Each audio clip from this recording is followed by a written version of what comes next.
That's a good question to consider about whether or not how you can tell some sociopathy on the hand or not, and because you can't really tell from looking at a hand if someone's egotistical or not. What you can tell is their character and their personality and what their inclinations are, and some of those things might make people more selfish, or they might, and there are some things in the hand that might make them more self-unaware. But actually, you can't really tell how aware or unaware somebody is from their hand. Um, so um, that's an interesting fact about how people play out their lives given the cards they've been dealt, and you can't always tell whether they're going to basically be selfish or unselfish. From a Buddhist perspective, that's essentially the criteria that we're looking at. And Buddhism always has a look in terms of what produces evil is selfishness, what produces good is selflessness. And so the whole Buddhist sort of frame on these things is about actually dissolving the sources of the impulses within human consciousness that tend us towards a selfish orientation and a selfish outcome, and a selfish endeavor. And what narcissism is essentially, it's just selfishness on steroids. That's all it is. There's nothing kind of magical or special about it. It's an acute hyper egotism, an acute hyper selfishness that preoccupies only the self-interest. Now, we can say there are certain things in the hand that show somebody's more self-interested. We can say, well, they've got a long index finger, so they're very self-interested. We can say, oh, they've got a very prominent index finger, so they're always drawing attention to themselves. We can say they've got a waterline that ends in the index finger, in the water finger. So all their emotional relationship energy is all about them. It's all into themselves. We can say, oh my God, this person's completely deluded about who they are. They've got a radial loop on their index finger. They've got no idea who they are. They're enacting someone else's vision of them. Or they've got an upper minor waterline, and they're completely confused or deluded about their identity because they've got an ideal of who they are. Or they've got a short airline, so they're a bit fucking stupid and they can't analyze themselves properly. So, because they don't question the paradigms that they're in. And the fact of the matter is that everybody who's born is enculturated, and so we all take on board the ideas, the values, the mores of the culture in which we live, and that will be both personal in the sense of like what comes immediately in the family and the entourage of what your family values are and your family attitudes and the family experiences and the values that get passed down through that.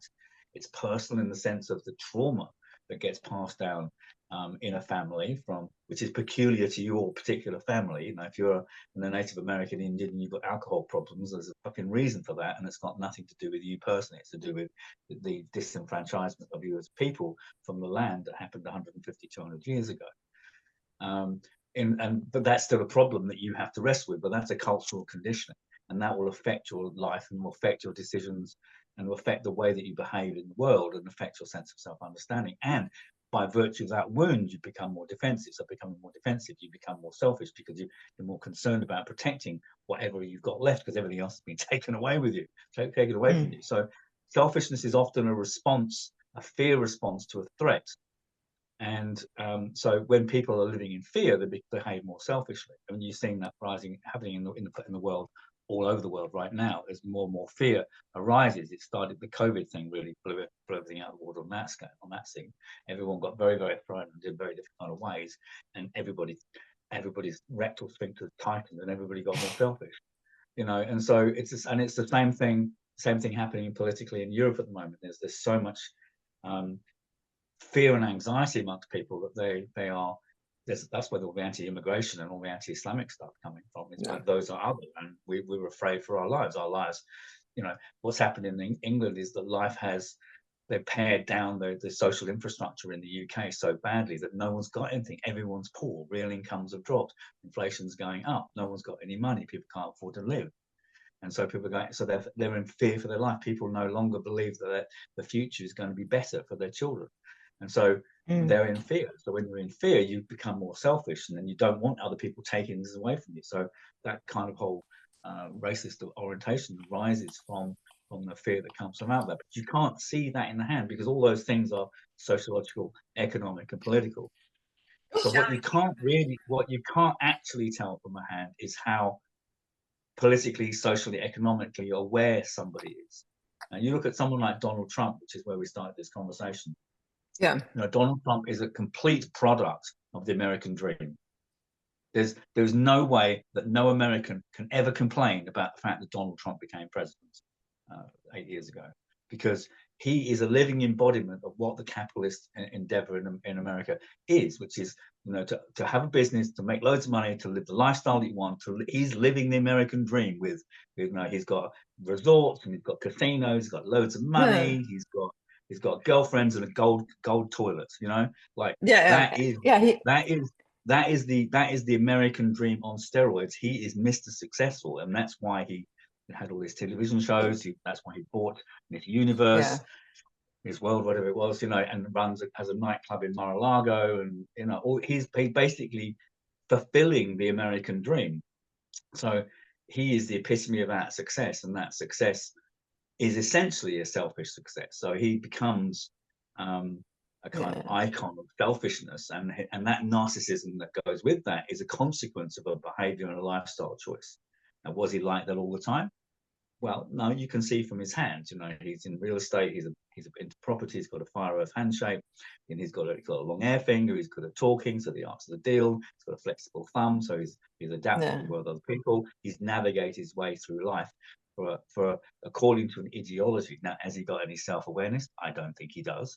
You know, it's like, you know, is he an illumined human being that we take spiritual insight from? Not looking at his airline, we can say that right from there. So, what you can't tell is how much somebody has broken through the veil of their conditioning from the hand. That's what you can't see.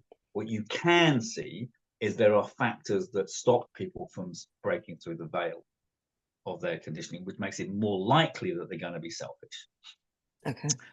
And some of those things are things like radial loops and off-minor waterlines and strong index fingers and short hairlines, which will prevent that person from having that clarity of self-vision and self-understanding.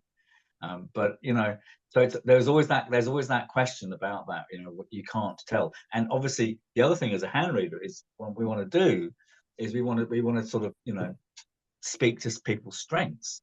You know, it's like the handprint that we did yesterday, and the group is like, this is a raving narcissist and a complete sociopath.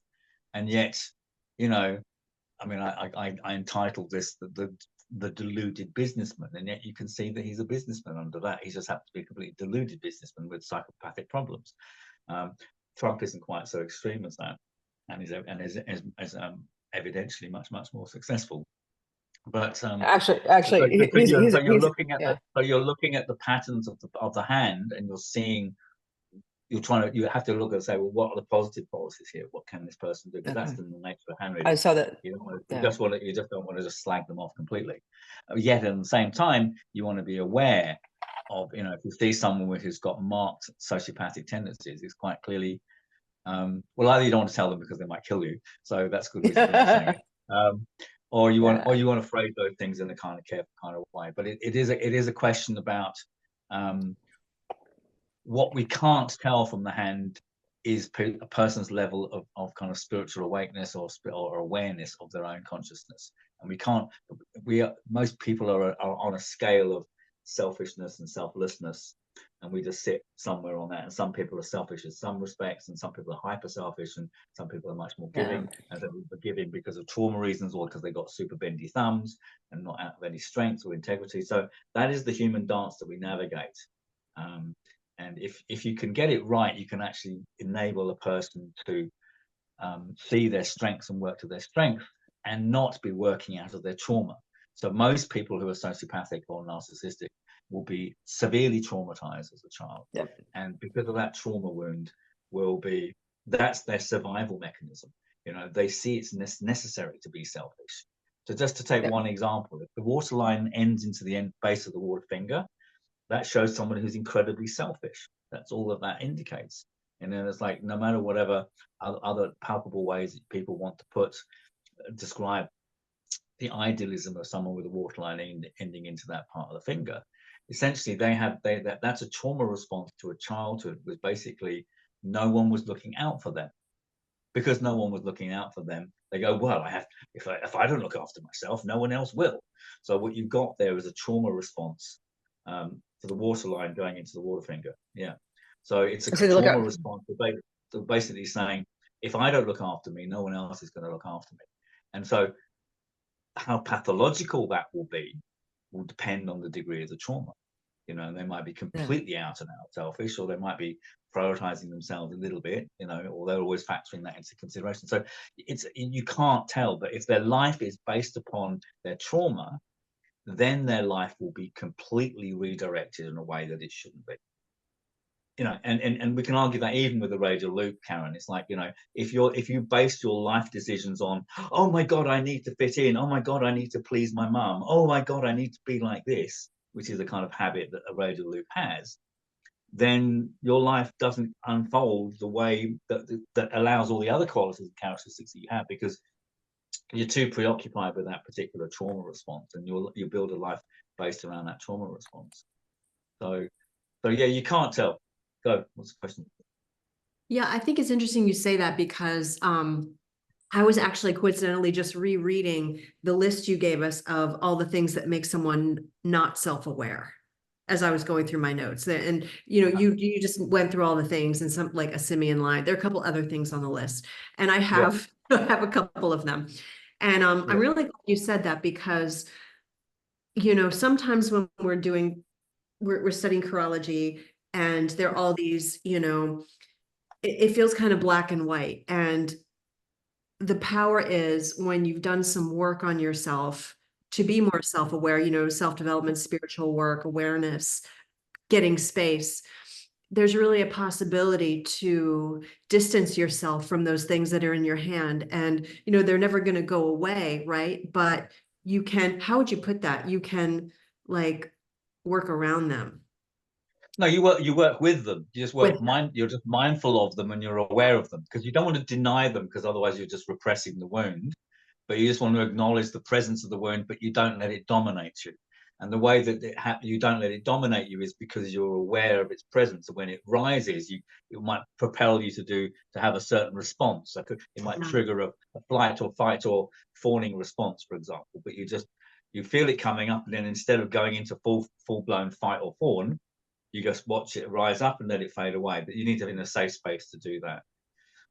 Yeah, that's a good thing to tell people when you're talking to them about their hand features, and that's something Yeah, good to remember. Yeah, thanks. absolutely. And here's the other thing about this as well, Karen, is that you know, when it's a very powerful hand reading, it's because somebody has already done some self-awareness work. Mm. The ones that are really difficult are the ones people who've got no self-awareness whatsoever. And if, you know, for example, if I did your handprint 10 years ago, and I told you all about you, and you went, well, I'm not anything like that. I know I'm not a dancing erotic dancer with an artistic pretensions. No, no, I'm a very demure, you know, office girl, and I like doing officey things. You know, it's like, because so your self definition is going to be based around what you've taken on board from the radial loop, and not kind of the other parts of yourself. But as you started questioning yourself, you're going, I'm not just that. I'm all these other things as well. But what are they? And you're trying to get them back into kind of balance or proportion with each other. So the most powerful hand readings are the ones where people are already doing that work and have already they've got some degree of self-awareness, and so like you're actually kind of filling out the picture. But equally, you can get people who are go, no, I'm not like that at all, no, I'm not like that, no, you've got me completely wrong. And those are the skeptical people. And that's back to the point about what we talked about before, about whether when you take someone else's handprints or when someone comes to you for hand reading. It's Right. exactly that same equation, you know, because if they're not interested in having hand reading, they're interested in maintaining whatever illusory ego structure they've got in place, which may be psychologically really necessary for their well-being as a trauma response. And they don't want you knocking that down. And inevitably, if you start pushing into that, you're going to start pulling apart those things, and they'll be very resistant to it because they want to hold on to that particular self view, because that's their defense mechanism. So That makes it is, sense. you know, so it's but luckily most people who come for hand reading have got to that point where they're going, well, who am I? You know, what's going on? They want to know that. That's why they come to you. They want to have some more light shed on the situation. So unfortunately, Donald Trump has never come for hand reading, so I haven't been able to source him out and kind of put him back on the right track and tell him that, you know, that his presidential aspirations are merely a function of his psychological trauma and a relationship to his dad. And if Fred hadn't been quite so nasty to him, he'd probably be, you know, he'd be quite happy in a little house in Florida somewhere. So anyway, that's Donald Trump.